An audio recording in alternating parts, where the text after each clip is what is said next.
Hello friend, आपने headphone को use करो वीडियो की सबटाइटल पर क्लिक करके वीडियो की मजा लो। मेरी शादी वाले दिन मेरा 12 साल का देवर बहुत खुश था। मैंने हमेशा उसे अपना छोटा भाई समझा था और वह भी मुझे भाभी माँ कहकर पुकारता था। पति के मौत होने से कुछ दिन बाद मुझे अकेले सोने में डर लगता, तो मैं अपने देवर को अपने पास सुलाने लगी। सर्दियों की रातें थी और मुझे देवर के साथ सोना बहुत अजीब सा लगता था। देवर मुझसे काफी छोटा था, लेकिन वह 12 साल की उम्र में भी 20 साल का जवान लड़का लगता था। पति के मौत के बाद मैंने बहुत मुश्किल से ही गुजारा किया था, लेकिन कब तक मैं इस तरह गुजारा करती। उस रात सोचा कि एक बार देवर को आजमा के देखती हूँ। आधी रात हुई तो देवर को हिलाकर देखा तो वह गहरी नींद में था, लेकिन वह हाथ लगाते ही मेरी आंखें फटी की फटी रह गई, क्योंकि मेरा देवर का सामान मेरे हाथ में गलती से आ गया। चलो शुरू से बताती हूँ क्या हुआ था, पूरा सुनिए। बहुत ही इंटरेस्टिंग कहानी है। शादी के दिन देवर बेहद खुश था। उसे हमेशा मैंने अपने छोटे भाई की तरह समझा था और वह भी मुझे प्यार से भाभी माँ कहकर पुकारता था। उसके मासूम चेहरे और नटखट हंसी में ऐसी खुशी थी कि जैसे उसे सच में एक नई माँ मिल गई हो। लेकिन इस खुशी भरे दिन के कुछ ही समय बाद मेरे जीवन में दुख का अंधेरा छा गया। मेरे पति का अचानक निधन हो गया और उनके जाने के बाद घर में मैं बिल्कुल अकेली पड़ गई। राहुल ही मेरा सहारा था, लेकिन फिर भी मुझे रात को अकेले सोने से डर लगता था। ठंडी सर्दियों की रातें लंबी लगती और मेरे मन में एक अजीब सी बेचैनी भर जाती। कुछ रातों से मैंने उसे अपने पास सुलाना शुरू कर दिया था, ताकि अकेलेपन और डर से थोड़ी राहत मिल सके। राहुल की उम्र भले ही 12 साल थी, पर उसकी कद काठी और समझदार स्वभाव उसे उससे कहीं बड़ा दिखाते थे। पति के जाने के बाद जैसे तैसे मैं इस दुख से जूझती रही, लेकिन मन की उथल पुथल को दबाना आसान नहीं था। उस रात भी मन में अजीब सी बेचैनी लिए मैं सोने की कोशिश कर रही थी। आधी रात को अचानक जागकर मैंने राहुल को देखा। वह गहरी नींद में था, मासूम और निश्चल। उसे देखते ही मेरी आंखें भर आईं। इस छोटे से बच्चे ने भी अपने भाई को खो दिया था और फिर भी वह मेरे साथ मजबूती से खड़ा था। मुझे अपनी माँ की बात याद आई, जो हमेशा कहती थी कि बेटा देवर को हमेशा बेटे जैसा समझो, लेकिन दूरी बनाए रखो। वह बड़ा होगा तो तुम्हारे और उसके बीच की लाजिम सीमाएं और स्पष्ट हो जाएंगी। मेरे मन में उन बातों का अर्थ अब और भी गहरा हो गया था। मुझे राहुल का ध्यान रखना था, उसकी मासूमियत का मान रखना था। माँ अक्सर समझाया करती थी कि बेटा, देवर के साथ कुछ फासला बनाए रखो। कोशिश करो कि वह तुम्हारे कमरे में बिना जरूरत ना आए। तुम एक शादीशुदा लड़की हो, तुम्हें अपनी और अपने परिवार की इज्जत का ख्याल रखना चाहिए। माँ की इन बातों को सुनते समय मुझे ऐसा लगता था कि वह राहुल के बारे में कुछ ज्यादा ही बुरा सोच रही हैं और मैं उनकी बातों से नाराज हो जाती थी। लेकिन अब जब पति को खोकर मैं बेसहारा हो गई थी, माँ की बातों का मतलब समझ में आने लगा था। उस रात भी जब मैं अकेली बैठी थी, आंखों से आंसू थमने का नाम ही नहीं ले रहे थे। मेरे दिल में दर्द की लहरें उठ रही थी कि मेरे पति मुझे इस दुनिया में अकेला छोड़कर चले गए। मैं कभी सोच भी नहीं सकती थी कि वह मुझे राहुल के सहारे छोड़कर चले जाएंगे। रात के 12 बज चुके थे और राहुल अभी तक घर नहीं लौटा था। शायद वह अपने भाई के रिश्तेदारों के साथ था और मुझे यह सोचकर कुछ राहत मिली कि वह घर नहीं आया। उसकी गैर मौजूदगी में मुझे एक तरह की राहत महसूस हुई। उस वक्त माँ की बातों का असर मेरे दिल में गहरा होता जा रहा था। तभी अचानक दरवाजे पर दस्तक हुई और मेरा दिल तेजी से धड़क उठा। डरते हुए मैंने सोचा कि कौन हो सकता है, लेकिन बाहर से राहुल की आवाज आई, भाभी दरवाजा खोलिए, मैं हूँ। उसकी आवाज सुनकर मेरे दिल में अजीब सी घबराहट हुई। मैंने हिम्मत जुटाकर दरवाजा खोला और उस बड़े सुनसान से घर में सब कुछ जैसे वीरान सा लगने लगा। राहुल अंदर आया और मासूमियत से पूछने लगा, भाभी आपने खाना खाया? उसकी नजरें झुकी हुई थीं और चेहरे पर वही मासूमियत थी जो हमेशा से थी। उस पल मैंने खुद को समझाया कि राहुल एक मासूम बच्चा ही तो है। उस अकेली रात में मुझे उसका साथ और उसकी चिंता ही मेरे लिए सहारा बन गई। राहुल के हाथ में एक थैली थी और उसमें होटल से लाए हुए चावल थे। उसने एक प्लेट में चावल निकाले और मेरे सामने रख दिए। उसके चेहरे पर चिंता और मासूमियत की झलक साफ थी। भाभी, मुझे खाना बनाना नहीं आता, लेकिन आपके लिए बाहर से लेकर आया हूँ, आप कुछ खा लीजिए, वरना आप यूं ही भूखी रह जाएंगी, उसने कहा। उसकी आवाज में एक अजीब सा दर्द था। उसने मेरी तरफ देखा और रुंधी हुई आवाज में कहा, मैं अपने भाई के बाद आपको नहीं खोना चाहता। राहुल की आंखों में भी आंसू थे। वह मुझे मां जैसा मानता था और उसकी यह भावना मुझे भीतर तक छू गई, लेकिन फिर भी मां की बातें मेरे दिल से निकल नहीं पा रही थी। उसने मेरे आंसू पोंछते हुए कहा, भाभी, आपको फिक्र करने की जरूरत नहीं है, मैं आपका सहारा बनूंगा, आप इस घर से कभी मत जाना। उसकी बातें सुनकर मेरा दिल भारी हो गया। वह बड़े जज्बाती अंदाज में मुझसे बात कर रहा था और मेरी आंखों में उसकी इस मासूम चिंता ने एक नई उम्मीद की झलक दी। फिर उसने कहा, भाभी, आप इस कमरे में सो जाएं, दूसरा कमरा तो छत के करीब है, मुझे नहीं लगता कि आपको वहां रहना चाहिए। अब सबको पता है कि हमारे घर में भाई की मौत हो चुकी है और कोई भी गलत इरादे से हमारे घर आ सकता है। उसकी इतनी समझदारी भरी बात सुनकर मैं हैरान रह गई। सोचने लगी कि इतनी छोटी उम्र में उसे कैसे यह सब बातें सूझ रही हैं।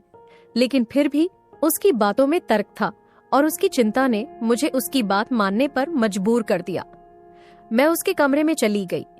उसका कमरा दूसरी ओर था, जबकि मैं और मेरे पति हमेशा छत के पास वाले कमरे में रहते थे।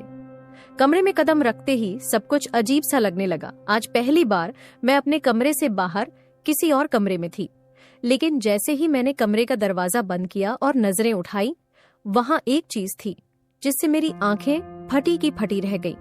राहुल की उम्र 12 साल थी और मुझे यकीन नहीं हो रहा था कि उसने जो किया था वह एक छोटे बच्चे के लिए नहीं, बल्कि किसी बड़े और समझदार आदमी के जैसा था।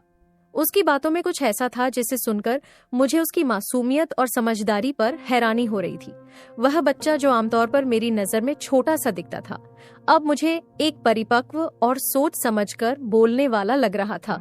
राहुल के कमरे में कदम रखते ही मुझे एक अजीब सा एहसास हुआ। मैंने देखा जो कुछ मैंने छुपा रखा था वह वहां कैसे पहुंच गया। मेरी सारी चीजें बेतरतीब सी पड़ी थी और एक पल के लिए मुझे लगा कि यह सब कुछ राहुल ने किया है। ये बात मुझे बहुत अजीब लगी और मैं सोचने लगी कि सुबह होते ही इससे इस बारे में सवाल करूंगी। फिर मेरी आंखों में नींद की झपकी आ गई और मुझे लग रहा था कि शायद चावल खाने के बाद मेरी नींद आ गई। मैंने दरवाजा अंदर से लॉक कर लिया और सोने की तैयारी की। 2 दिन से मुझे नींद बिल्कुल नहीं आ रही थी, लेकिन आज ऐसा लग रहा था जैसे राहुल के लाए चावल खाकर मेरी आंखें भारी हो गई। सोचा कहीं यह चावल खाने की वजह से तो नहीं था, मगर बहुत जल्दी ही मेरी आंखें बंद हो गई, जैसे किसी को नींद का इंजेक्शन लग गया हो। सुबह जब मेरी आंख खुली तो देखा कि 10 बज चुके थे और मुझे हैरानी हो रही थी कि मुझे इतनी गहरी नींद कैसे आ गई। 2 दिन से मुझे ठीक से नींद नहीं आई थी, लेकिन आज तो ऐसा लग रहा था जैसे मुझे चुपके से नींद की कोई खुमारी चढ़ गई हो। मेरा दिल बार बार यही सोच रहा था कि कहीं राहुल के लाए हुए चावलों को खाकर मैं बेहोश तो नहीं हो गई। मैं यह सब सोच ही रही थी कि अपनी आंखें मलते हुए बाहर आई। सामने राहुल किचन में चाय बना रहा था और उसकी मासूमियत में मुझे कुछ ऐसा था जो मुझे और भी हैरान कर रहा था। राहुल की 12 साल की उम्र में जो कुछ मैंने सुना वह मुझे गहरे सदमे में डाल गया। वह चाय मेरे सामने रखते हुए बोला, भाभी, आप सो गई थी, आपको बहुत अच्छी नींद आई ना। उसकी बातों में एक मासूमियत थी, लेकिन उसकी आंखों में छिपा हुआ कुछ और ही था।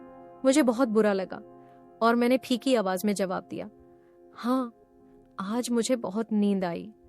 वह तुरंत बोल पड़ा, तो क्यों नहीं आती भाभी, मैंने आपको चावलों में नींद की गोली मिला दी थी।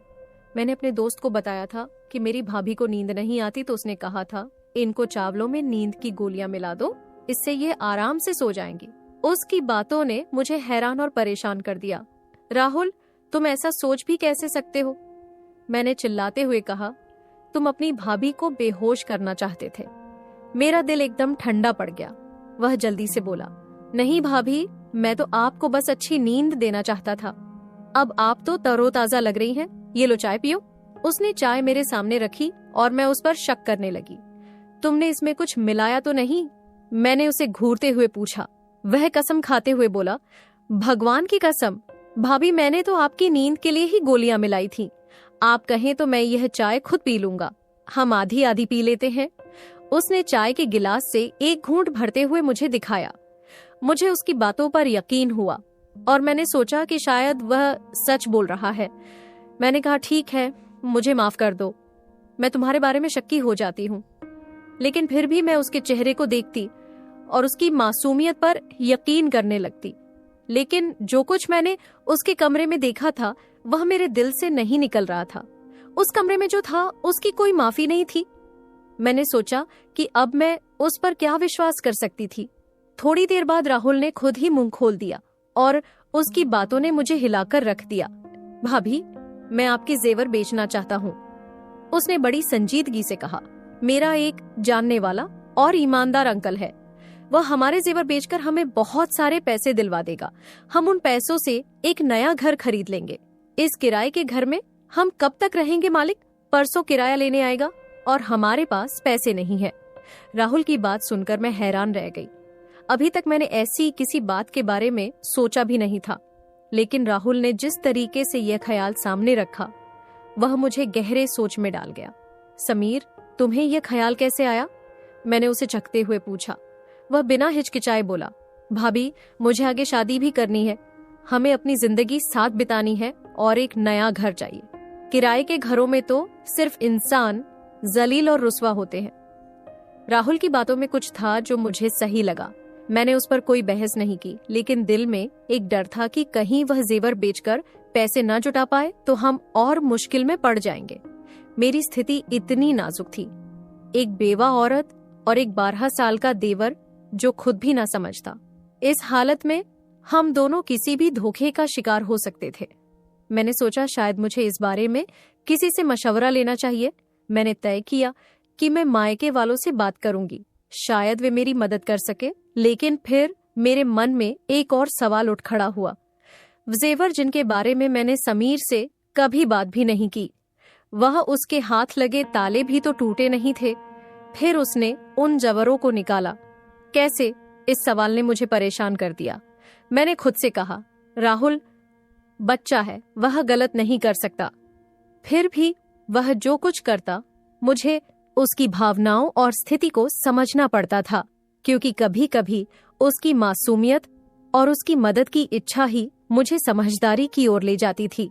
राहुल ने मेरी सोच को पूरी तरह से बदल दिया था। जब मैंने अपने मायके वालों से बात की कि मुझे जेवर बेचकर घर खरीदना है, तो उन्होंने मुझे साफ कहा, तुम अब बेवा हो चुकी हो, तुम्हें हमारे घर आना होगा। लेकिन मैं जानती थी कि अगर मैं उनके घर जाती तो वहां मैं कभी भी अपनी पहचान नहीं बना सकती थी। मेरे भाई अपनी बीवियों के गुलाम थे और उन्हें कभी भी अपनी बहन को सहारा देने की फुर्सत नहीं थी। मैं नहीं चाहती थी कि अपनी जिंदगी का बाकी हिस्सा दूसरों के सहारे बिताऊं। मुझे यह समझ आ गया था कि इस मौके को खोना नहीं चाहिए। अगर मैंने जेवर बेचा तो शायद मैं अपनी एक नई शुरुआत कर सकती हूँ, एक नया घर बना सकती हूँ। मेरे पति ने मेरी जिंदगी में बहुत से कीमती जेवर दिए थे, लेकिन जब मैंने अपने भाइयों की नीयत देखी तो मुझे वह जेवर उनके हाथों में देने का कोई मतलब नहीं दिखा। यही सोचकर मैंने तय किया कि अब मैं राहुल के सहारे चलूंगी। राहुल जो एक 12 साल का बच्चा था, उसके अंदर कुछ ऐसा था जो मुझे न केवल दिलासा देता था, बल्कि यह एहसास भी दिलाता था कि वह मेरी जिंदगी को संभाल सकता है। राहुल, तुम चाहो तो यह जेवर बेच सकते हो। राहुल ने बिना किसी हिचकिचाहट के उन जवरों को अपने अंकल को दे दिया। 2 दिन बाद समीर के हाथों में घर के कागजात और चाबी आई। घर का सौदा इतना जल्दी हो गया, ये मुझे बिल्कुल विश्वास नहीं हो रहा था। आमतौर पर घर का इंतकाल कागजात और अन्य जरूरी कामों में महीनों लग जाते थे, लेकिन राहुल ने यह सब इतनी जल्दी और सरलता से किया। जब राहुल ने वह कागजात मेरे हाथ में रखे तो मुझे एहसास हुआ कि 12 साल की उम्र में भी उसकी सोच किसी बड़े इंसान जैसी थी। उसकी मासूमियत और सादगी के बीच एक गहरी समझ थी जो मेरे लिए बहुत महत्वपूर्ण थी। फिर उसने एक अजीब सी बात कही, भाभी, हम सारा घर साफ कर लेंगे, लेकिन आपसे एक जरूरी बात करनी है। उसकी आवाज में कुछ था जो मुझे खींचता चला गया। मैं जानती थी कि वह छोटा है, लेकिन जो कुछ वह कहता था उस पर ध्यान देना बहुत जरूरी था, क्योंकि उसकी सोच कभी कभी मेरी सोच से कहीं ज्यादा स्पष्ट और समझदार होती थी। राहुल की आंखों में उस दिन कुछ अलग सा था। उसकी नजरों में एक अजीब सी बेचैनी थी, जैसे वह मुझसे कुछ कहना चाहता हो, लेकिन शब्दों को उबारने में वह असमर्थ था। मैं समझ नहीं पा रही थी कि वह मुझसे क्या कहना चाहता है। उस वक्त मुझे थोड़ा जल्दी था। हम घर में सारा सामान रख चुके थे, लेकिन अब मुझे चिंता थी कि हमारा खाना पानी और राशन कहाँ से आएगा। मैंने कभी बाहर जाकर काम नहीं किया था और अब यह एक नई चुनौती थी। राहुल का ऐसा कहना कि वह मुझसे एक जरूरी बात करना चाहता है, मुझे असमंजस में डाल रहा था। क्या वह मुझसे कोई ऐसी बात करना चाहता था जिसे मैं अब भी नहीं जानना चाहती थी? इस सवाल ने मेरे दिमाग में कई तरह के ख्यालों को जन्म दिया, लेकिन मैं फिलहाल इन सवालों का सामना नहीं करना चाहती थी। शाम को मैंने घर के सभी सामानों को व्यवस्थित किया था। हमारे पास बहुत ज्यादा सामान नहीं था, बस जरूरी चीजें ही थी।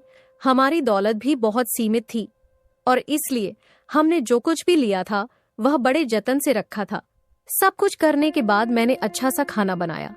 ये खाना मैंने बहुत मेहनत से तैयार किया था, बिल्कुल वैसे ही जैसे पहले अपने पति के लिए बनाती थी।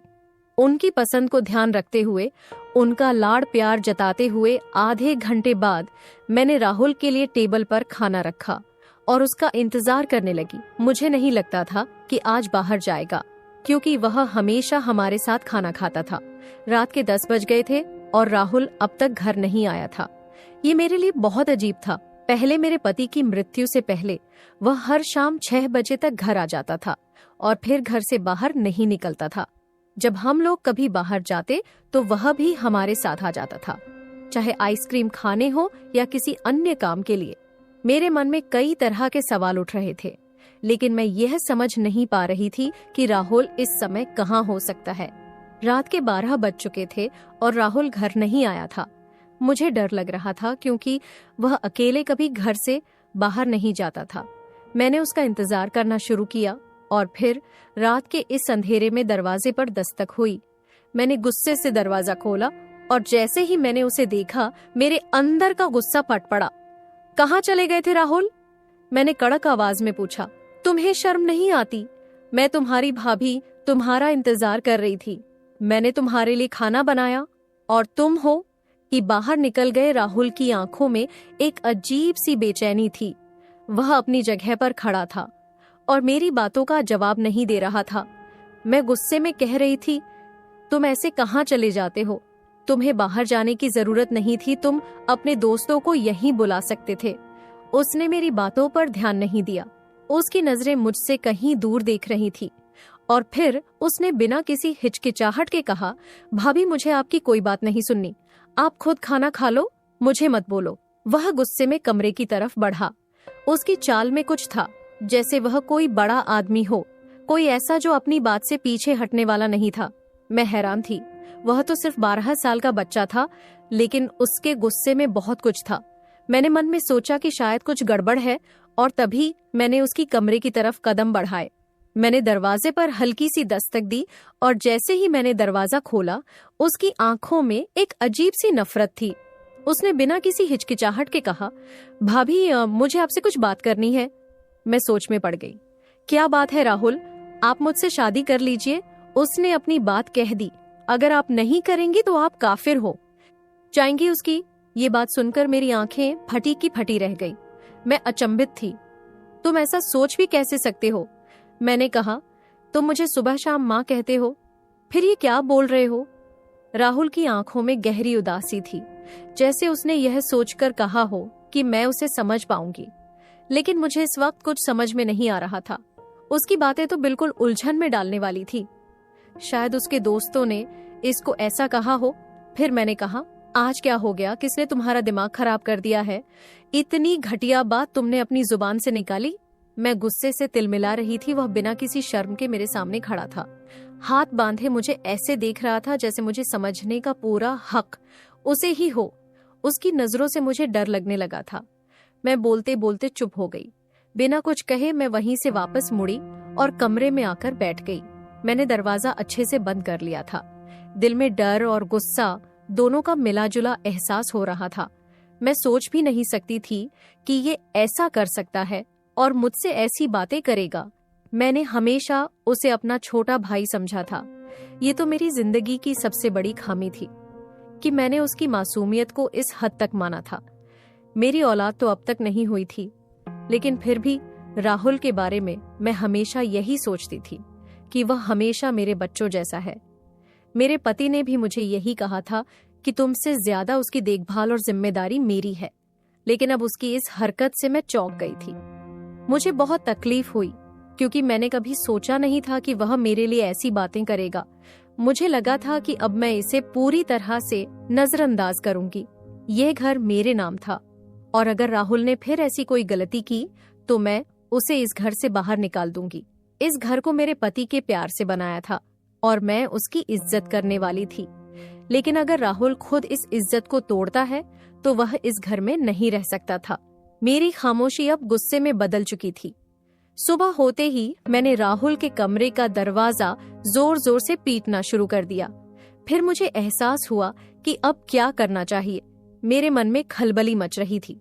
मैंने दरवाजा खोला और देखा राहुल का कमरा बिल्कुल खाली था। कमरे में कोई नहीं था। राहुल कहाँ चला गया? मेरा दिल जोर जोर से धड़कने लगा। मैंने सोचा अगर दरवाजा बाहर से बंद है तो इसका मतलब है राहुल ने मुझे यहाँ बंद कर दिया है। ये ख्याल मेरे मन में आया और फिर मेरे दिल में नफरत का एक अजीब सा एहसास हुआ। वह 12 साल का लड़का था और उसकी हरकतें इतनी बेतुकी थीं कि मैं हैरान रह गई। मैंने तुरंत यह तय किया कि मुझे मायके जाना चाहिए क्योंकि मुझे घर में अब कुछ ठीक नहीं लग रहा था। लेकिन फिर मुझे याद आया कि मैं अभी इज्जत में हूँ। इस स्थिति में बार बार घर छोड़ना ठीक नहीं था। इस विचार से मैं चुपचाप बैठ गई क्योंकि किसी भी हालात में इस घर को छोड़ने का मेरा मन नहीं था। पति के निधन को 1 महीना हो चुका था और उस 1 महीने में राहुल का व्यवहार मेरे लिए एक बड़ी उलझन बन गया था। उसकी आंखों में अब कोई मासूमियत नहीं थी। वह मेरी तरह जिंदगी के सच्चे हालात को समझ नहीं पा रहा था। अगर मेरे पास अपनी औलाद होती तो मैं शायद इस वक्त राहुल के सहारे ना होती। मैं सोचने लगी कि काश मेरे पास खुद का बच्चा होता तो मुझे यह सब नहीं सहना पड़ता। अब मैंने ठान लिया था कि राहुल जब भी घर आए मैं उसे साफ साफ बताऊंगी कि इस घर में उसका कोई हक नहीं है। मैं अब इस रिश्ते से पूरी तरह मुंह मोड़ लूंगी।